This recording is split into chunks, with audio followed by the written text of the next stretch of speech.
agradeço muito a sua presença, a sua audiência, nesse novo capítulo, capítulo número 2, da série De Salomão a Roma. Essa série ela é uma viagem através do tempo, onde nós vamos conhecer um pouco da cultura da época, os costumes, alguns eventos importantes. E isso tudo nos prepara uma base para que a gente consiga compreender melhor aquilo que os nossos rituais, tanto do rito escocês, como também do rito York americano, utilizam nos seus diversos graus, tendo como pano de fundo, como cenário, passagens bíblicas que correspondem ao Antigo Testamento, assim denominado pelos cristãos, ou o Tanakh, que é a Bíblia judaica, que corresponde também ao Antigo Testamento. Então, eu pretendo, nessa série, dar uma visão panorâmica desse pano de fundo, cultural, social, histórico, para que os nossos irmãos possam avançar também nesse lado do estudo, que é o lado, digamos, de contextualizar aquilo que nós estamos estudando em cada um dos graus. Então, vamos ao capítulo 2, que é o capítulo dessa oportunidade. Capítulo 2, ele vai tratar do que ocorreu logo após a morte do rei Salomão. O rei Salomão, como vocês viram no capítulo 1, ele teve um papel muito importante na vida do reino de Israel, unificou o reino muito, expandiu o reino e, além disso, ainda trouxe prosperidade. Israel viveu um período de 40 anos que foi um período de glória para o reino de Israel. E depois, com a sua morte, aí começaram algumas questões graves, rupturas políticas, alianças rompidas, etc., que vai ser exatamente o que nós vamos falar aqui. E nós vamos abranger, nesse capítulo 2, o período que vai de 931, antes da Era Comum, até 722. Então, são aproximadamente 200 anos, onde aqueles reinos divididos. Então, no sul, nós tivemos o reino de Judá e no norte o reino de Israel. Então, com isso, nesse período de 200 anos, várias coisas aconteceram importantes e que trazem para nós ensinamentos não só culturais, como também éticos, morais, etc., que é o objetivo aqui que eu tenho com essa série que está em andamento. Então, no ano de 722, houve um novo evento importante, que foi a queda do Reino do Norte. Judá sobreviveu, e com isso durou mais algum tempo, mas também isso tudo foi sendo modificado, agravado com o passar do tempo e com novas invasões que aconteceram, aprisionamentos e, principalmente, a escravidão, né? O povo de Israel sofreu. Então, eu quero que os meus ouvintes aqui, os que estão acompanhando a série, entendam um pouco melhor as causas desses eventos. Eu convido vocês a lerem primeiro livro de Reis, os capítulos 11 e o capítulo 12, por completo, para vocês terem uma panorâmica dessas questões que levaram à divisão, logo após a morte do Salomão. E no livro de 2 Crônicas, no capítulo 10, nós temos também um importante relato que fala da divisão sobre o ângulo de Roboão. Então, nós temos os 2 reis, e aqui nós temos uma perspectiva interessante que eu convido vocês a lerem diretamente no livro da lei. É muito importante notar que o livro da lei é um fundamento enorme para o rito escocês e também para o rito York americano.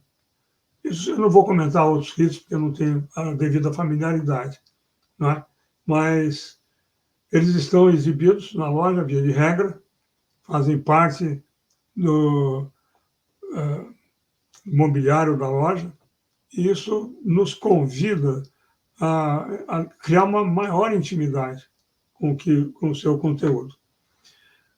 Os desafios políticos e religiosos que ocorreram nesse período, eles são muito significativos e também convido os que estão acompanhando a série a irem numa leitura mais detalhada, primeiro, no livro de 1 Reis, capítulos 15 e 16. Aí vocês vão ter uma ideia de quais eram os aspectos, digamos, políticos envolvidos nessa divisão e que cada um dos reinos também sofreu.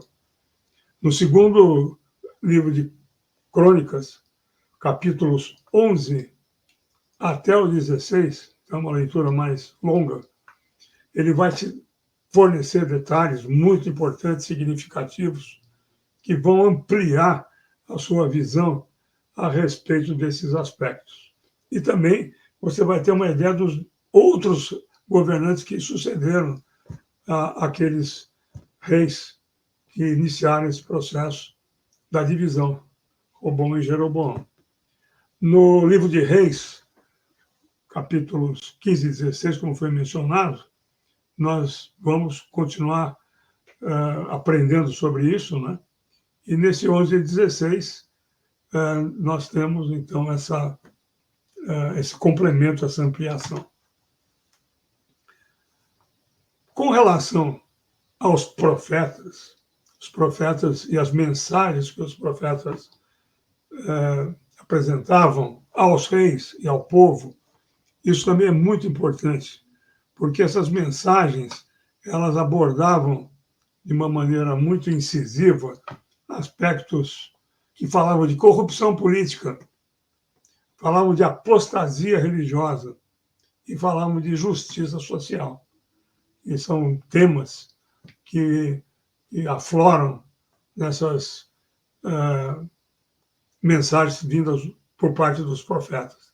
E os profetas tinham um papel muito grande nesse universo que nós estamos aqui comentando. Então, a minha sugestão é, em continuidade ao livro de 1 Reis, leiam os capítulos de 17 a 19, 17, 18 e 19.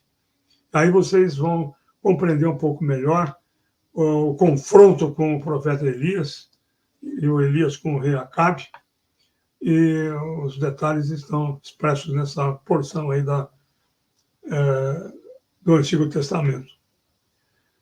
Em 2 Crônicas, os capítulos 11, 12, 13, 14, 15 e 16, aí vocês vão ter também uma visão mais aprofundada, mais ampla, melhor, detalhada sobre as questões religiosas que estavam ocorrendo e a parte profética do que se passou em Judá. Então, essas leituras são muito recomendadas para que você possa aprofundar um pouco mais. Aqueles que não quiserem se aprofundar, a palestra ela é uma síntese, é algo mais assim condensado, mas que já te dá uma ideia bastante interessante. Recomendo também que seja lido o trecho que trata do rei Acabe e seu casamento com Jezabel. Isso é algo muito interessante. Isso vai estar no livro de 1 Reis, no capítulo 16, e lá no 16 está nos versículos 29, e depois você muda para o capítulo 22 e lê o capítulo 22. Você pode também ler o livro de 2 Crônicas, capítulo 18, e com isso a sua visão desses acontecimentos será enormemente beneficiado. Um outro aspecto muito interessante também que eu gostaria de recomendar é o que ocorreu no tempo do reino de Jeú, que foi um dos reis que também foram reis de Israel, né? Então, essas histórias também continuam descritas no segundo livro de Reis, aí nos capítulos 9 e 10, e aí você vai entender melhor essa visão que tinha o rei Jeú, suas ações contra a casa de Acabe, seu zelo em expurgar a adoração a Baal, etc. E no livro de 2 Crônicas, capítulo 22 e 23, você vai encontrar um pano de fundo, mais informações a respeito dos aspectos políticos e religiosos da época. Vamos falar um pouquinho agora, mais detalhadamente, do que se passou no Reino do Norte, em Israel, com relação a esses tópicos que nós comentamos, né? O primeiro ponto é o ponto do desafio político. E nesse reino de Israel, que é o Reino do Norte, haviam lutas dinásticas, né? As linhagens que se sucediam estavam uma se degladiando com a outra pela sucessão do reino. Então, esse ponto é um ponto central aqui na questão envolvendo o Reino do Norte. Por outro lado, nós temos os tratados e alianças que foram feitos para que pudesse haver uma estabilidade, uma sustentabilidade do Reino do Norte. E isso exigiu manobras políticas e alianças com as regiões e países vizinhos que depois afetaram muito a vida do Reino do Norte, porque esses países tinham outras culturas, outras religiões, outros costumes, e eles começaram a conflitar com os princípios judaicos, e isso levou a uma questão grave e que acabou por abalar a integridade do Reino do Norte. Atingiu fortemente digamos, a estabilidade, a solidez do Reino do Norte. E esses desafios religiosos, eles foram muito além do que se podia imaginar do ponto de vista de um reino que havia se desmembrado do Reino de Israel fazer, né? Começar pela introdução do bezerro de ouro, né? E esse ponto foi um ponto realmente muito fundamental no desvio que o Reino do Norte teve. Inclusive, tem vários documentários que vocês podem assistir no YouTube que falam também detalhes dessas questões que ocorreram lá no Reino do Norte. É bastante interessante. E disso decorreu uma questão que é também muito importante, que foi o sincretismo religioso. E essa mescla de adoração, né? Então, começou a se misturar essas religiões de uma maneira tal que era pensamento que pudesse agradar a todas as partes envolvidas, a todos os deuses envolvidos e assim por diante, sem ferir digamos, o Deus de Israel, né? E aí, essa questão que ocorreu muito fortemente e implicou bastante na desestabilização desse reino e depois o seu desaparecimento, inclusive. Na parte social, nós chamamos de justiça social, muitas coisas ocorreram, né? Mas principalmente havia uma injustiça econômica, ou seja, um povo que estava subjugado economicamente. Ele tinha um grau de liberdade aparente, mas ele não tinha progresso, ele não tinha poupança, ele não tinha capacidade de melhorar o seu padrão de vida, porque vivia numa semi-escravidão. Isso é muito interessante, porque tudo que eu estou falando aqui, ele se aplica a muitas questões práticas do mundo atual, inclusive do nosso país, do países próximos ou de países distantes. Então, é um ensinamento que a maçonaria proporciona, que ele é permanente, ele é duradouro, ele não é algo transitório, né? Isso que é bem interessante nessas questões que nós estamos falando aqui. E depois, os profetas começaram a admoestar os reis, né? Falaram, olha, isso não pode continuar assim. E deram muita ênfase nas questões que estavam ocorrendo, especialmente a injustiça social, exploração de uma classe sobre outra e a decadência moral, a devassidão,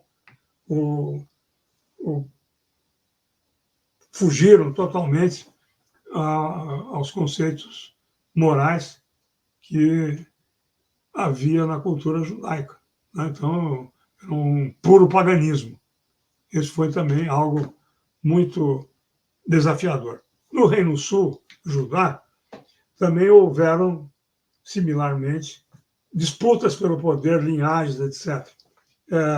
Discussões jurídicas, ativismo jurídico, tudo isso que um desafio político pode implicar, né? Criando muitos impasses, impedindo a sociedade de avançar, e isso era um problema grave para o Reino do Sul. Havia também, na questão política, muita vassalagem, muita submissão. Então, aquele relacionamento internacional de uma nação com outra acabava que, ao invés de Israel, através do Reino de Judá, manter a sua cultura, manter a sua linha de pensamento, a sua moral, sua ética, etc., ela foi absorvendo os que os estrangeiros traziam. Isso acabou tornando o Reino de Israel vassalo desses estrangeiros, né? Ele foi se submetendo e foi perdendo a identidade. Então, a perda de identidade é algo assim muito dramático para as nações, porque quando elas sofrem esse tipo de embate, se elas não tiverem uma identidade, uma coesão própria, nacional, digamos assim, a infiltração de uma cultura externa, alienígena, pode ser muito grave e vai ocorrer fatalmente. Na parte religiosa, também similarmente, havia práticas de cultos que, apesar do reino de Judá ter ficado mais próximo da linhagem do rei Davi, Salomão, ele também tinha os seus desvios. E esses desvios acabaram caindo no sincretismo, nessas alianças, enfim, foi um problema bastante parecido com aquele problema que nós podemos observar no Reino do Norte, que é o Reino de Israel, né? Que no Reino do Sul, que é o Reino de Judá, acontecia algo similar. E esses lugares altos que eu menciono aqui na palestra eram os locais altos, porque estavam sempre em pontos altos, em picos, colinas, onde eles montavam altares para sacrifícios. E esses altares para sacrifícios não eram, às vezes, só de sacrifícios de animais, eram sacrifícios também de seres humanos, de bebês, etc. Então, foi uma época que houve uma degeneração assim, muito forte da moral que a cultura judaica trazia e preservava. Isso foi corrompido. Então, a lição também que a gente entende aqui é de que precisa haver uma vigilância permanente, precisa haver uma boa passagem de uma geração para outra, para que a gente continue mantendo a identidade nacional preservada, os costumes, a ética, a moral, etc. Enfim, o conceito que nós temos de sociedade, né? E dentro do âmbito social, a mesma coisa do Reino do Norte, disparidades sociais variadas, e os profetas agindo da mesma forma, admoestando, falando com os reis, agindo duramente, pedindo aos reis que atentassem para aquilo que eles estavam falando, especialmente sobre a injustiça social que se cometia com essa opressão financeira, econômica, apelando por um comportamento ético, abandonando a corrupção, abandonando a identidade nacional por conta de acordos que pudessem viabilizar o comércio, a paz, etc. Enfim, e pedindo justiça social e também uma compaixão pelos marginalizados.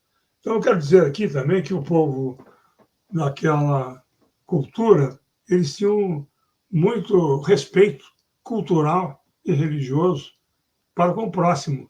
E isso quer dizer que eles dedicavam uma energia muito grande, organizacional, em termos de Estado, e também econômica, em termos de empreendimento laborial, para que a maioria da população estivesse numa condição econômica favorável e que tivesse capacidade de investimento em educação, etc. Né? Então, aqui, nós estamos vendo que isso tudo ficou muito estremecido nessa etapa. Agora, diante de todo esse quadro, todo esse problema que nós estamos aqui comentando, como é que esses reinos, tendo sofrido todos esses impactos, né, estando sob pressão, como é que eles responderam? O que pode ser feito?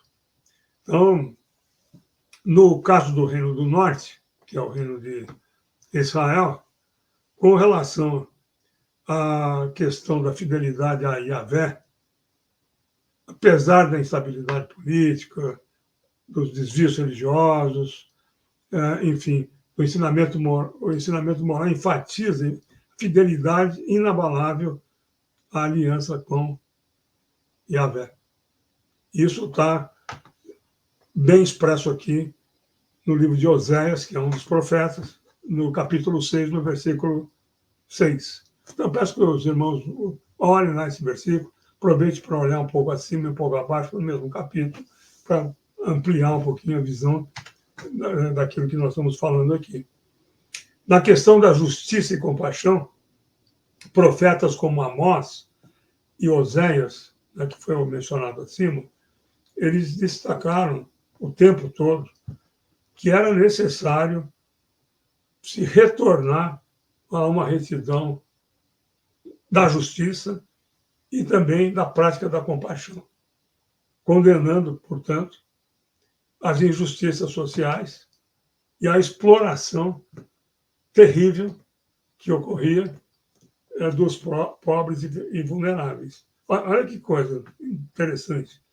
E o profeta Amós, no seu livro, no capítulo 5, versículo 24, ele faz uma citação que é bem interessante. Eu peço que os irmãos leiam, abram o seu livro da lei, procurem esses endereços bíblicos, né?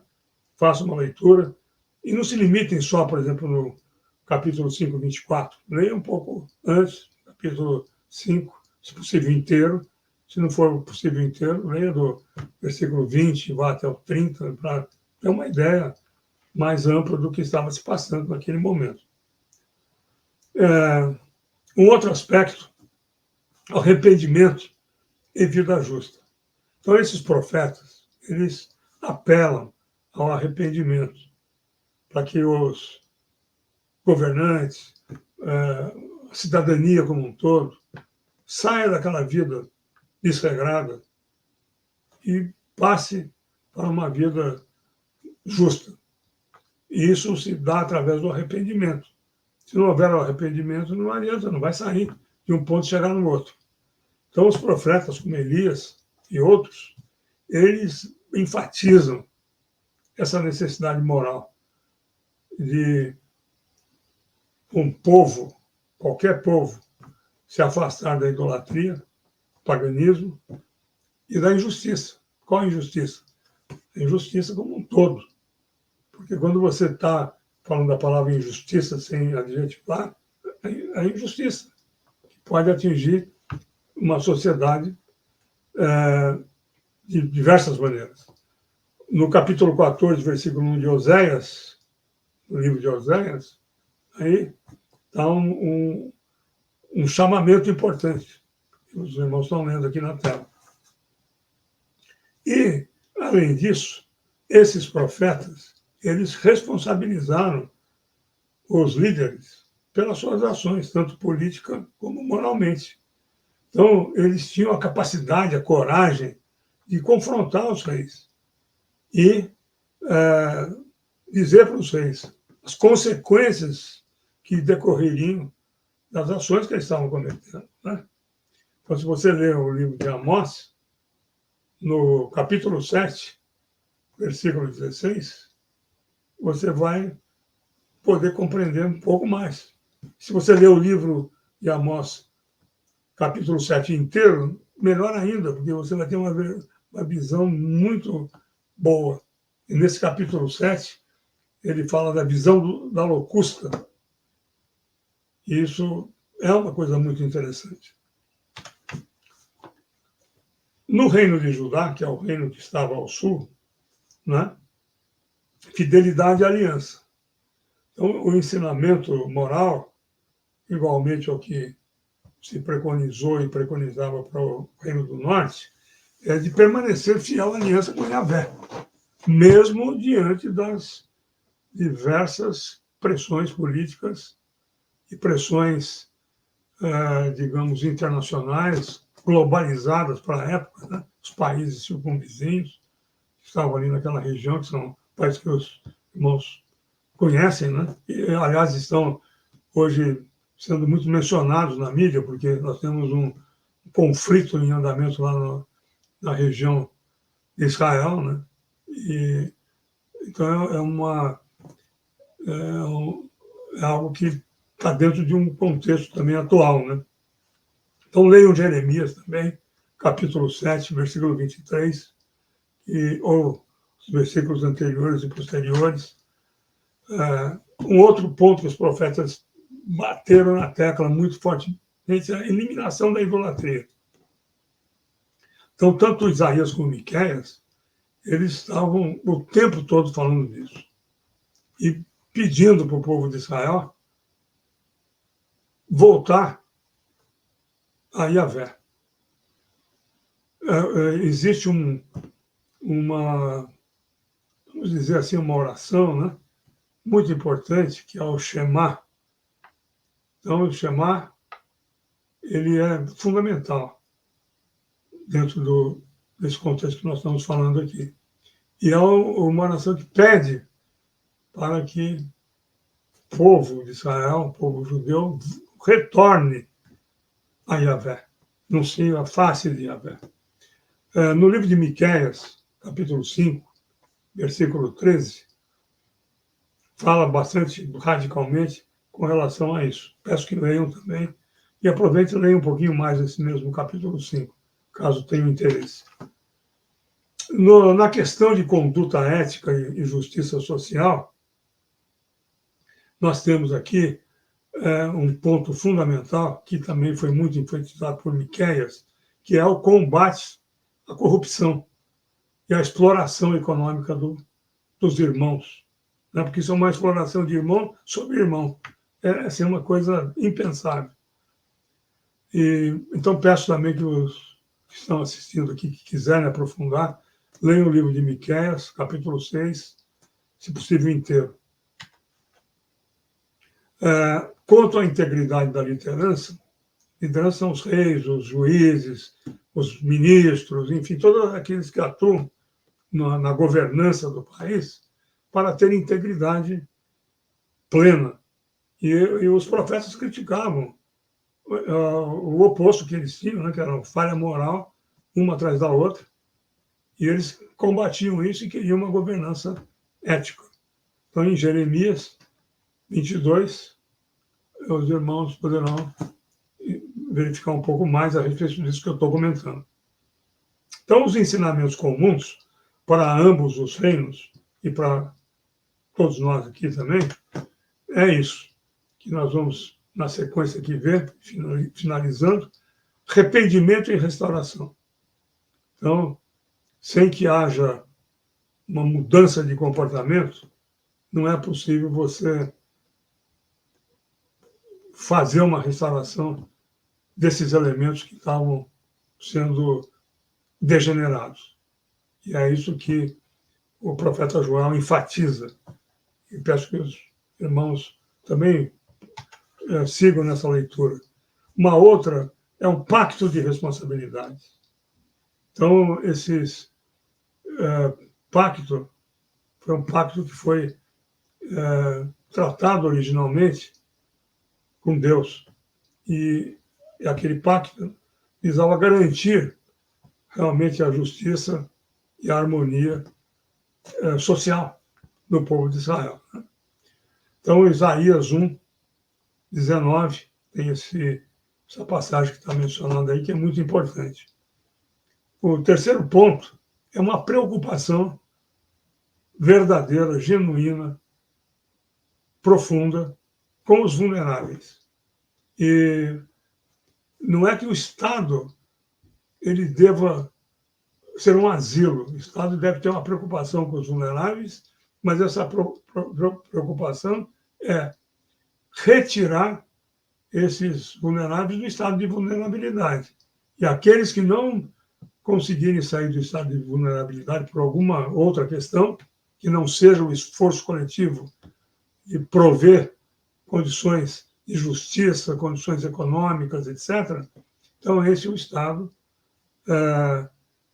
através da sua estrutura, ter um cuidado bastante grande, especialmente de ministrar a justiça, dar condições de vida para as viúvas, para os órfãos e para os pobres que não conseguem por si mesmos se autossustentarem.